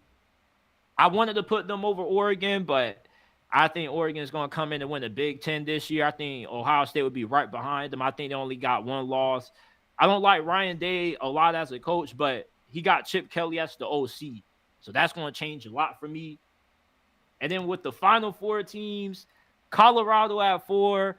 Listen, people, like, Deion Sanders is trying to go all out to win. This is the last season that he gets to coach his babies. Shiloh, Shadur, Travis, they're all going to the league after this year. And from a talent standpoint, Colorado has the best team in the Big 12. It may sound crazy to hear that, but they have had the 2 best portal classes the last 2 years. And they've been more than able to get whatever big-time recruit that they need to fill certain positions. Their secondary is going to be drastically improved. Their defense will be improved. We saw Shadur have a 27-3 TD INT ratio last year behind a garbage offensive line. I know it seems like I'm smoking and I'm crazy for having Colorado getting in, but I'm going all in on the Deion Sanders experiment, man. And that's the only way I saw this thing turning out. Either he's going to fall flat on his face or he's going to have one of the biggest turnarounds that we've ever seen in the history of the sport. Is a reason why they call him prime time. Number 3, 2, and 1. At 3, I went Miami. Miami's going to have the best team that they've had in a very long time. We hear that every year out of Miami fans, but 247 Sports, 247 Team Talent Composite Rankings is going to support that. They should rank anywhere between 6th or 8th in America in terms of total talent assembled on their roster. They've done a great job of recruiting. The only thing Miami has been missing is quarterback. You got that now with Cam Ward. Oregon is going to win the Big Ten. I think overall they're going to be the 2nd best team in college football, not from a talent standpoint, but from a performance on the field standpoint. And I got Texas having the 1 seed. Texas, to me, like, they're just arguably the best team in college football outside of Ohio State. They both paid for their roster, so there's no reason why they shouldn't be in the playoffs. Yeah, I mean, I think the biggest point where I disagree with you on is USC, and then it would probably be a tie between Clemson and Colorado. The only reason I don't have Colorado at 1 for like what I think is insane is they do have a tough schedule by Big 12 standards, but the Big 12 doesn't have a ton of. I mean, Colorado's kind of like the rest of the Big 12. None of them have top 25 talent rosters. So if his hirings pan out, he got the Bengals, I forget his name, the Bengals safety coach is their DC. If that and the portal O-line pans out, then yes. USC, I think they have obviously a higher ceiling than Colorado. I just think that this is a team that will be lucky to sneak into the playoffs. If they do, that's where I think they can unlock that national title potential. But I think they're guaranteed to probably get 2 losses in the season, and that will make it hard, in my opinion, to get in. I think that Texas at 1... Gosh. The beauty about this show, and this is not just to you, but to everyone who's watching, our lists are, like, totally different. I mean, I'll go through mine as an example. So I have Liberty at 12, right off the bat, different group of 5 champion. Caden Salter comes back. They retain their staff, including a great OC in Isaac Newland and another in Willie Korn, and then I like their head coach, Jamie Chadwell. I think they'll go undefeated again. At number 11, Oregon, this is one that I might change because Ohio State playing them on the road is going to be very tough, and they could beat Michigan in the Big House too. I think the former Pac-12 schools are going to have a wake-up call, and I think that Oregon's defense with Tosh Lupoy, who didn't work out at Alabama and who I still don't think is an elite DC, I think that Quinshon Judkins and Henderson for OSU and Edwards and Mullings with Michigan are going to allow those two teams to sort of prevent Oregon from dominating offensively. Like, they'll be able to keep that offense off the field. And Lanning, I think that Lanning's the top 10 head coach. His Achilles heel is just over-emotional aggression.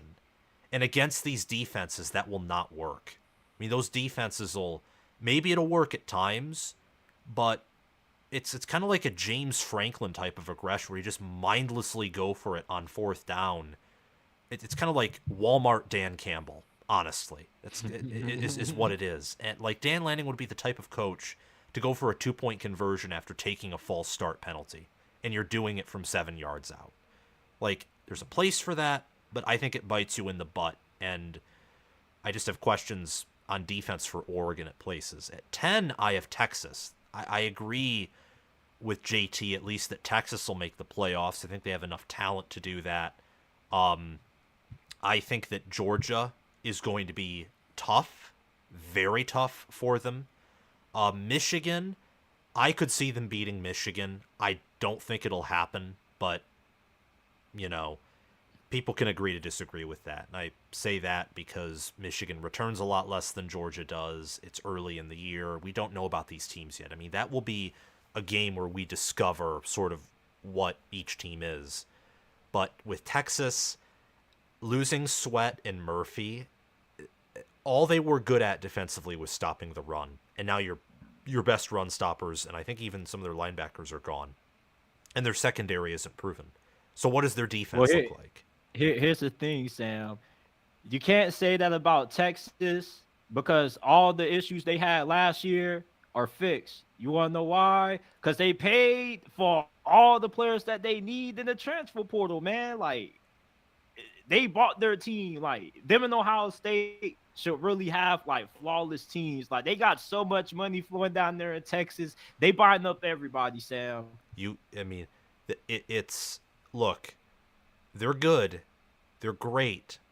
You cannot stop Steve Sarkisian's red zone play calling. And I don't mean that as a compliment either, because it stops the team. Like, that doesn't help either. So what is it? There's like a tier of college football coaches, and this is for another day, that I have where it's like, these are the coaches where you give them all the talent in the world, and you're just praying, like, do not make this play call. Like, stay away. Sarkisian, great OC at Bama. I think he's on that list at Texas. I don't know how their offense last year couldn't score touchdowns efficiently. It's weird given the talent that they had. Ninth, I have Missouri. They lose their entire defense, so this is a bold pick, and they lose their staff. But I like Brady Cook a lot. They return Luther Burden, Mookie Cooper, and they stole Oklahoma's best offensive tackle, just casually. So I think their offense will work well, and they have an easy schedule, too. In terms of great SEC teams like Georgia, Bama, Ole Miss, Texas, they only play one of them. They play Bama on the road. I think they'll lose in that game, but beat everyone else. At 8, I have Notre Dame. I think that this is the year that Marcus Freeman gets to the playoffs. I don't think they necessarily have the same ceiling as last year's team, but they do have an easier schedule. Freeman is recruiting well. They obviously upgraded at OC with Mike Denbrock, so that helps unlock more of their potential. And Riley Leonard, he's a good QB. Not elite, but he's good. I think he's as good and can do as much for them as Hartman can. And Hartman was not the reason they didn't win things last year. Surrendering 31 points to Clemson is not on him. And only having 10 guys on the field and dropping picks against Kyle McCord, again, not on your offense. At 7th, I have Penn State. I've been a harsh critic of Franklin, very harsh critic, but Kotelnicki comes in. I think Tom Allen's a good DC, and they return their top 50 in returning production. I forget exactly where they fall, but they're top 50. No, they're top 25. They're 23rd. For some reason, I remember that off the top of my head. They're 23rd, so they're top 25 in returning production. Their run game should be beastly with Allen and Singleton coming back. Aller should take a step forward. They've been recruiting well on the O-line, and I think their schedule's too easy for Franklin to mess up. And even if they go 10-2, a 10-2 Penn State might get in the playoffs anyway. So I think that's that. At 6th, I have Bama. 5th, I have Ohio State. I think these two teams are actually in a tier of their own compared to the rest of the teams outside of Georgia. I think those are the second for Ohio State and third best teams in the sport this year. I just think that they'll lose in their conference championship games. Ohio State, I think, is better than Bama. They'll have the best or one of the best defenses in the country, an elite ground game. Alabama will have an elite passing game. I think Milroe might be the best QB in the country with this new coaching. Their defense will be underrated. But Bama is not Georgia, not anymore. Saban is gone. He was the only thing stopping Kirby Smart. And Ryan Day is a Michigan problem. And Ryan Day is so worried about losing the game that he will lose one of the games. That's right. These two teams are rematching back-to-back. Ohio State will take the cake in the regular season, in my opinion. But Michigan, in Indy, with a team that, honestly, by talent, probably has no business beating this Ohio State team, I think will come out on top in Indy. Michigan's my 2 seed. Georgia's my 1. Utah's my 4th. It's something that I like that JTSports put in here, and I saw some people in the chat saying, Utah, what are you smoking? Utah's really good. I think they'll lose a regular season game. I might even have picked them to lose to Colorado. I just picked Colorado to lose to like 3 or 4 other teams because I think they'll be inconsistent. But Utah. Why do people think Utah's a crazy pick though? Like they obviously the best team in the Big 12 by like a considerable margin outside of Kansas State. Why people think that's crazy? Because to their credit, Utah finds ways to lose when they shouldn't. See 2021 when they lost to BYU, San Diego State. Last year they were riddled with injuries, so I don't put that on Whittingham. But in 2022 as well, I mean, it's weird. They're kind of like they're kind of Wisconsin, and I think people just don't believe. Absolutely, that's just my best answer. But I think with the Big 12, they'll lose a game, maybe 2. I think it's them or Kansas State to win the conference. And Rising, Kuthi, they return so much that they should be good. Florida State, this is something that you probably don't like because you're a Miami fan. I have them winning the ACC again. I think they're owning it in the portal. They're recruiting very well. And Norvell, he's he's a good game manager, and he's done well for himself there at Florida State. And Miami, I think Miami has the similar ceiling to FSU. Like they could be that auto bid team. They could win the ACC. I just trust Florida State's game management more. And outside of a game against Notre Dame, where they're on the road, they'll probably be favored in every other game. And I got a question for you, Sam. Yeah. Did you see DJ Uiagalelei play last season? Yeah. And Did you see what he did against good teams? I have. I've also seen what Cam Ward has done against good teams. And yeah. It's interesting. I mean, Miami and Florida State, and same thing with Clemson. These two teams could be ranked top 5, and the College Football Playoff Committee is like saying, "Oh, believe these schools are back," and then they could match up against Georgia or Alabama, and they're like, "Nope, 40 to 14 or something." The ACC is it's more talent rich than the Big 12, but my goodness, it is not what it used to be. And that is unfortunate. But yeah, I just for the ACC, I kind of threw it out there. I feel like I'm more knowledgeable in the Big 12 than the ACC. I mean, I could see Syracuse doing damage with McCord, and they were terrible. I'll just say this. Yeah. If last season, DJ Uiagalelei against top 25 teams completed 53% of his passes for 4 touchdowns and 5 interceptions.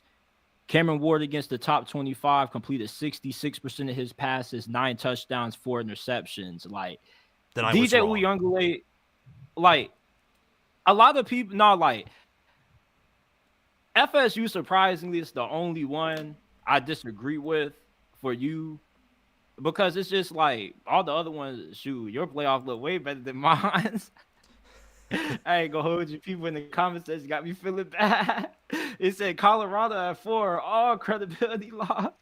But my thing with Florida State is that, you know, DJ Uiagalelei, he's one of those QBs that looks good on paper because of the statistics. But when you watch the games, like, he's really inaccurate. His accuracy is pretty much non-existent at times. He'll break off a lot of big runs. He's a really good athlete. He definitely can get big plays downfield with his good arm strength. But, like, I feel like last year we saw why Clemson moved on from him, but at the same time, why it was good for him to get a change of scenery from Clemson. Unless Mike Norvell can, you know, help DJ Uiagalelei tighten up a lot of those mechanical issues. Like, he's really inconsistent just against top 25 teams. Cameron Ward has been better. But it's like, I don't know, bro. Like, if DJ Uiagalelei goes crazy, then shoot, I definitely see them getting in. But he's the only reason I don't have them winning the ACC. Like, they had Cameron Ward, I damn near feel they could win it all. Oh yeah, if they had a good QB, I might consider, like, actually ranking them top, like, 10. Because I have them as the 3 seed because they're an auto bid, but I don't even have them ranked top 10 in, like, my power rankings. Do you remember that Michigan quarterback y'all had when Jim Harbaugh first got there, like Rudolph or something? Jake Rudock, yeah. Yeah, like I say, like, DJ Uiagalelei is going to look a lot similar to him. Okay. But more athletic. I actually think that's probably a very good comparison. And yeah, I was clearly wrong. 9 to 4, 4 to 5 in big games, and that completion percentage difference. Yeah. Cameron Ward clearly better than DJ Uiagalelei. I think I have him as my first team all ACC QB, and then McCord, like, is just behind him. Maybe in my updated playoff you'll see Virginia Tech in that 3 spot, because that's who I have Florida State playing in the ACC title. That's along with Rutgers, like, my 2 bold teams that'll go from winning 7 games to, like, 10 or more. Virginia Tech's gonna be good. I'm not gonna lie with you, Sam. You having Virginia Tech, you know something. You've been doing your research. That shows me you've been doing your research, even though it's bold. Like, you've been doing your research. A lot of people sleeping on Virginia Tech. A lot of people probably don't forgot Virginia Tech even still plays football. So, like, You like Kyron Drones? I don't know a ton about him, but from what I've heard, he's good, and I'm not gonna push back against that. He improved at the end of the year, and they do have they have Ollie Jennings at receiver. They return all their O linemen, and they had Joe Rudolph there for a year coaching that O line. And Rudolph's a really good O line coach, and I imagine even just being there for a year, he had an effect. And Brent Pry's a defensive mastermind, so I have a feeling that defense will improve with all the returning production they have. That's kind of, I don't know. ACC's kind of a guessing game. I'm pretty sure that's going to be Utah or Kansas State winning the Big 12. I think Oklahoma State was sort of lucky last year, and they could actually take a step back this year, even with all they return. And Colorado, I just don't think they're there yet, and I have to see it to believe it. I mean, last year's team, yes, they could have went 0-12, but they also could have done better. I mean, it's just I don't know what to read with Dion because it's only year 2 and he's different. I have them going bowling. In fact, I have them with a above 500 record. I just have to see. But I'll be very curious about who wins the Big 12 and the ACC. You mind explaining why you think Texas is going to win it all? I'll do the same for Georgia. Man, they done bought their team, Sam. They bought their team. The talent's there. I seen somebody in the comment section say the coaching isn't good. Look what happened to Texas A&M when they bought their team. Here's the difference. Jimbo Fisher got fired. He was never really showing a lot of promise anyway outside of that COVID year when they went to a New Year's Six bowl game. Steve Sarkisian, we've seen Texas improve under him every single season. They went to the college football playoffs. So, I mean, that has to be an indicator of some progress, right? He went on the road and beat Alabama. Do you know how hard it is to beat Alabama in Tuscaloosa? And not only did he beat them, but he beat them by a pretty comfortable margin. No matter how you feel about Alabama's quarterback struggles at the start of the season and the role that played and them losing that game, the same starter that played in that game led them to the playoffs. Texas is not only one of the most talented teams in college football, but when you look at their coaching staff from top to bottom, really good. And it was so good. They had a couple of guys who ended up, like Bo Davis, got hired on by LSU.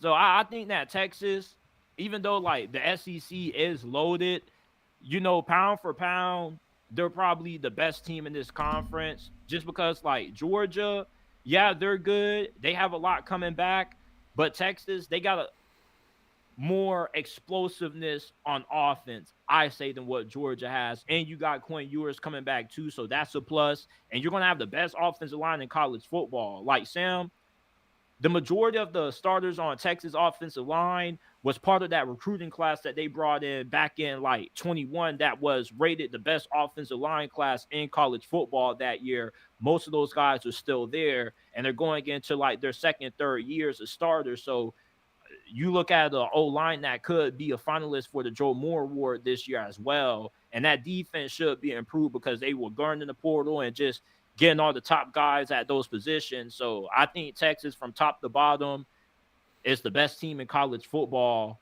arguably with Ohio State. You can make the argument for either or. I'm not going to disagree with you. But I do come from the South, so I do think I do have to be a little bit biased. Just a tad bit, Sam. Just a tad bit. Well, I'm not picking a team north of the Mason-Dixon line to win it all. I'm picking Georgia right from the SEC. So, yeah, I mean, you're from the South, but I don't think it takes someone from the South to see that the SEC is probably going to field the national champion this upcoming season. And if not for Ryan Grubb and Scott Huff leaving for the Seahawks, I was going to pick Alabama to win it all. But those two were elite position coaches, coordinators. I just couldn't do it after that. What do you think are some other teams outside of obviously Ohio State, Georgia, Texas who could win it all? Who on your playoff bracket do you think could win it all?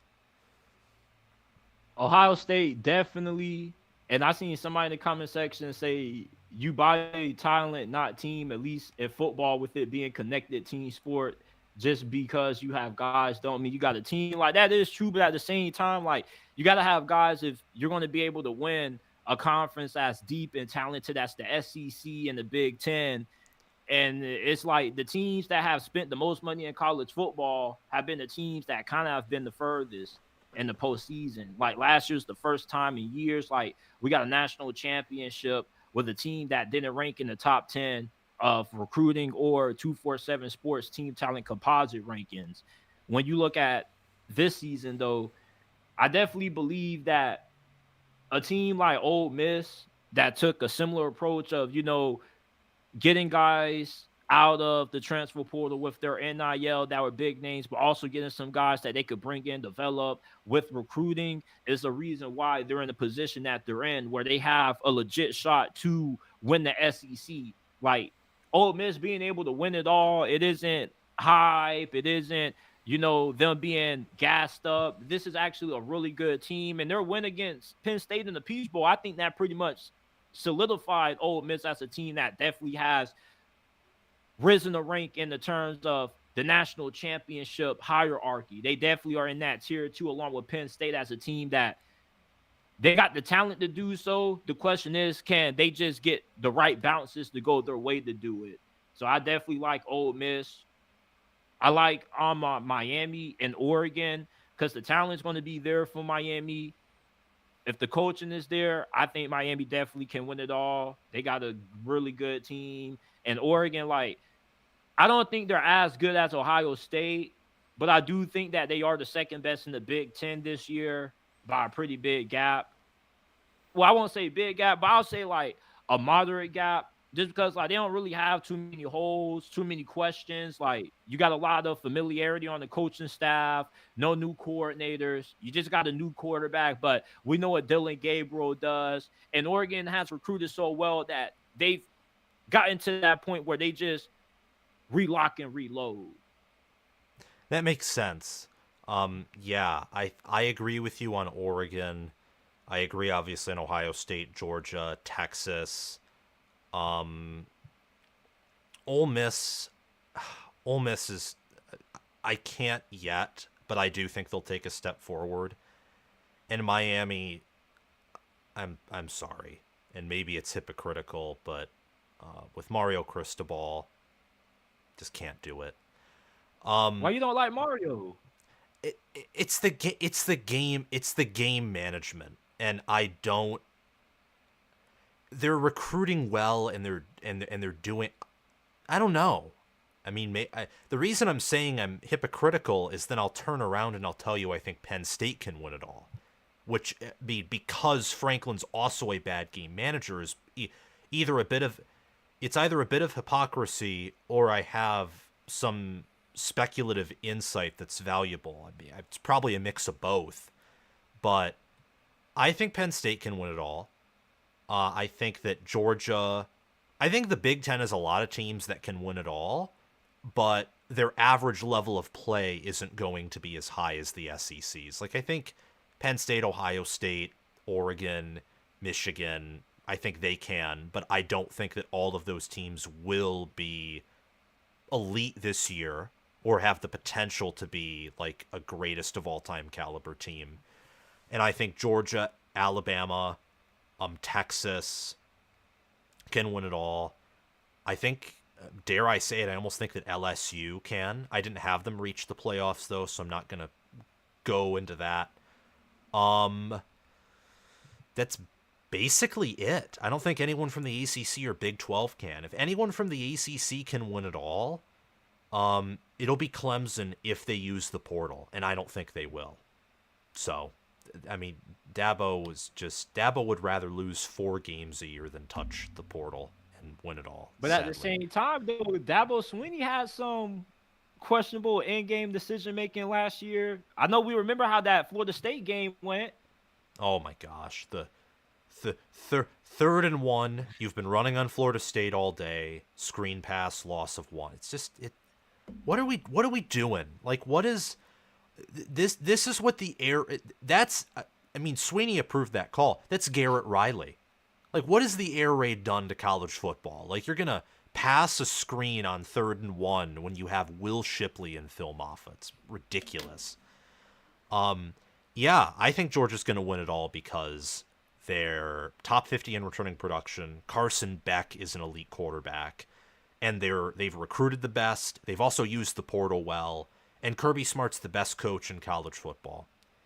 That's basically my reasons why. Want to answer comments for a few minutes and then get out of here? Absolutely. All right, perfect. Bring it on, everyone. Bring it on. Okay, I'm going to scroll up a bit. Let me just find some comments. Let me see how many concurrent viewers we have. Oh, we have good enough to get some comment traffic in here. Okay. Ask away your questions, everyone. We'll wait just a few seconds. Somebody said a lot of ACC bias. Clemson has a winning record versus Ohio State all the time, but it's like that's the past. Like the past doesn't dictate the outcome of games. Yeah, exactly. It does not know. That's the great. It's like the pundits who said, "Oh, like we're experts and we have Jimbo Fisher as a top 10 head coach." I'm like, yeah, close tab. I'm not reading anything from you again. It's just. Oh yeah, one thing that I did overlook with your playoffs is, oh yeah, I don't know why I waited so long to address this. Colorado was outrageous, but I think having Michigan in, I get that. not as outrageous as Colorado, but man, like that's a lot. You pretty much are saying I don't think it's on the scale of the scale of 1 through 10 crazy. Me having Colorado in the playoffs is definitely a break in your scale. Having Michigan in, I think probably it's like a 3 out of 10, 4 out of 10. I don't think it's insane because when Jim Harbaugh left Stanford, David Shaw immediately picked up where he left off. And if Michigan truly is, in a state where, I'm not going to judge them off recruiting and, how I judge other programs because they run their operations so much more differently. Like Jim Harbaugh's Michigan teams were never about talent and all that per se. Like you didn't win a natty with a bunch of 5 and 4 stars. You had a few of those guys, but it was a lot of 3-star guys, a few transfer portal pickups here and there, and a lot of great player development. So for Michigan, it's like if they get great player development this offseason, Alex Orji is good. I definitely could see them in, but man, this season though, whew. Yeah, I mean, especially having them at 2. I don't think people have a big problem with me having them in, but having them at 2 is basically me saying they could contend for being the best team in the Big Ten or they'll be very close to it. And what's interesting is my power rankings aren't close to being done because I'm trying to computerize them, so it's easy for me to like post them and make them more accurate. Michigan will probably be the best team in the Big Ten by my power rankings, and I don't know if that'll age well or not. But they'll probably be number 1, and that's even without me putting many priors in too. Like they'll just be there. But yeah, I think Colorado. I mean, I think it's crazy, but I don't think it's a 10 out of 10. I think a 10 out of 10 is like. I think a 10 out of 10 is like Minnesota, because Colorado plays in a weak, like no disrespect to PJ Fleck, but Colorado plays in a weak enough conference where they could make it, and they have enough elite players to where they could go on a Cinderella run.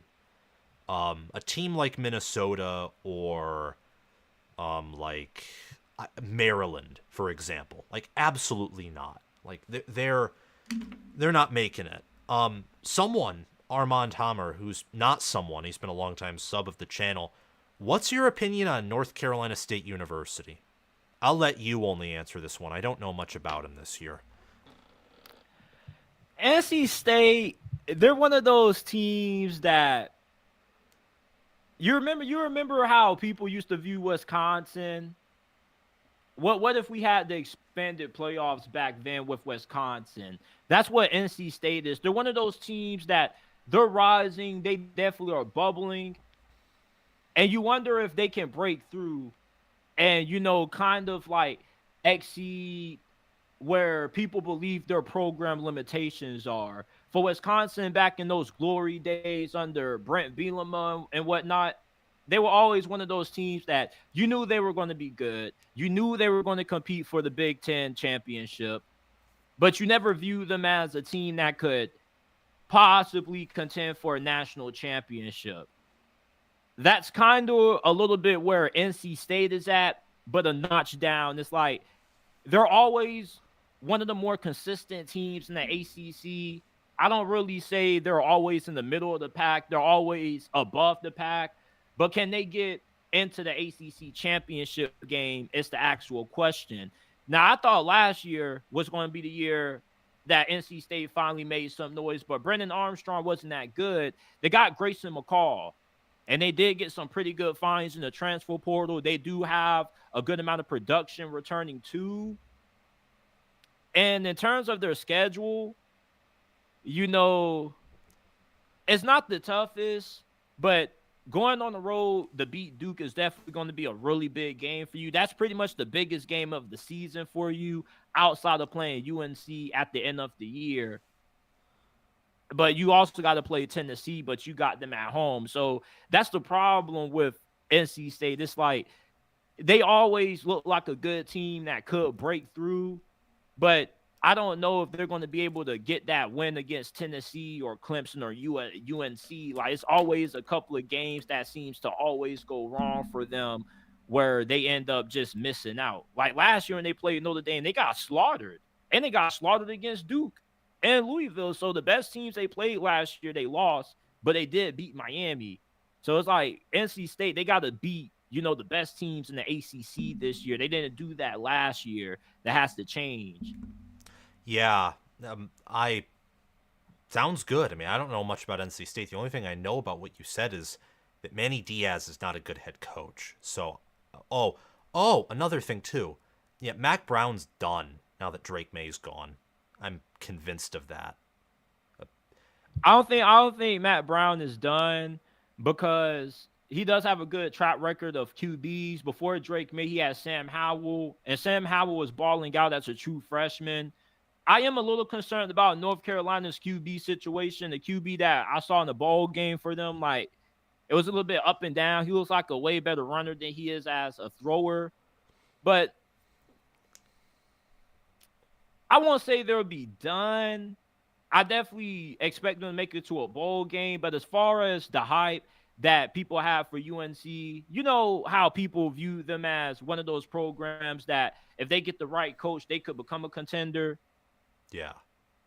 I believe those days are done. You take Drake May off last year's UNC team, yeah, that team would have been pretty bad, which is why I understand where you're coming from with that. Yeah, losing to I know Virginia had a good QB, but losing to Virginia and then the icing on the cake is just making Neil Brown look competent in the bowl game. It's terrible. Wolver Geek has a question. Out of Texas, Oregon, and Ohio State, I'll answer this one first. Which game do you think is the most winnable for Michigan this year? Wolver Geek thinks it's in order of Texas, Ohio State, and Oregon. For those of you who are still with us, we're going to answer the next three comments and then get out of here because we did let this stream go on for quite some time. But that'll be 5 questions answers. The next 3 questions that are asked, we'll answer and then we'll get out of here. In order, I think it's Texas, Oregon, and then Ohio State in the beatability tier. And I think that it's probably Texas in like by a good gap, and then Ohio State and Oregon are like a little further tougher. I don't trust Texas's run defense, and maybe I'm wrong on that, but losing Sweat and Murphy and then having their questions in the secondary, I could see a higher scoring addition of like Penn State, Michigan from 2 years ago, where it's close at halftime, because Texas has this the speed to get a big play or two, and maybe Michigan makes a mistake because they look to be one dimensional. But with their trench play, they could just start to. I mean, it could be in the fourth quarter, and Texas fans have already turned off the game or something. That's at its worst. At Texas's best, I could see them winning, but I think Texas is the most beatable. I think they're more beatable than anyone wants to admit. But Ohio State and Oregon are certainly up there in the elite, and Texas has that elite potential. So I think it's Texas, Oregon, and Ohio State in terms of who I'd want to play the most. For me, the most winnable game Michigan has next year, I got to go Ohio State because you got the edge. You beat them 3 years in a row. The pressure is going to be on Ryan Day. And I think pressure is an overused term. The pressure for Ryan Day playing Michigan this year is that you already lost to them 3 times. You don't want to lose to them a 4th time. So we don't know how differently Ryan Day is going to go about approaching the game this year. Is he going to be more aggressive? Is he going to be less aggressive? Is he going to be more dependent on the quarterback winning the game? We don't really know. And you play Ohio State so often, you got a lot of familiarity with them. You do play them on the road, which could be seen as a disadvantage because you got Oregon and Texas at home. But you just have a lot of familiarity with Ohio State. You got the psychological advantage. Sharon Moore is going to have those boys ready to play again. I don't know if you win again, but I definitely think it's going to be a lot easier maybe than beating Oregon and Texas. I don't know because you are playing them at home, but you just got the edge over Ohio State. Understandable. I actually think many Michigan fans would agree with you on that. I might actually be, I don't know. I think I'm in the minority for sure when I say that Oregon's easier to beat than Ohio State. I think a lot of people, Oregon's a more popular pick than most people think for winning, whether it's winning the Big Ten or potentially winning it all. A lot of people love Oregon this year, and I can understand why. Yeah, I mean they're up there with Ohio State in terms of odds. Let's see what other chats we have. Yeah, I mean people ask questions away. I'm gonna scroll up to find at least one more. I see that Big Ten Quick Talk mentioned that he thinks that Virginia Tech is gonna be good, but he thinks it's more like 7 wins rather than double digit. So he just thinks good, but not great. An Ohio State fan said he thinks he'll take up knitting if they lose to Oregon, which, I mean, that would be kind of awesome. We answered a lot of these questions.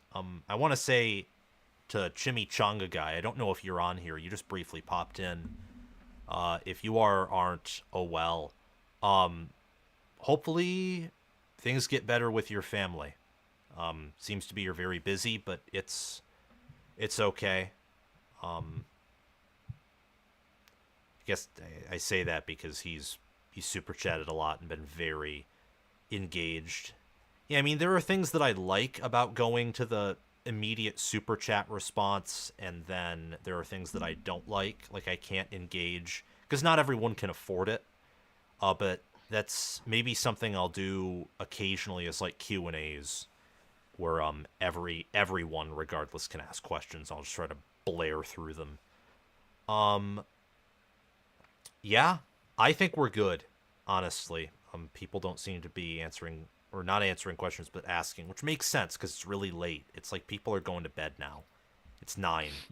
And I need to go to bed very soon because I've been sleep deprived and I want to wake up early.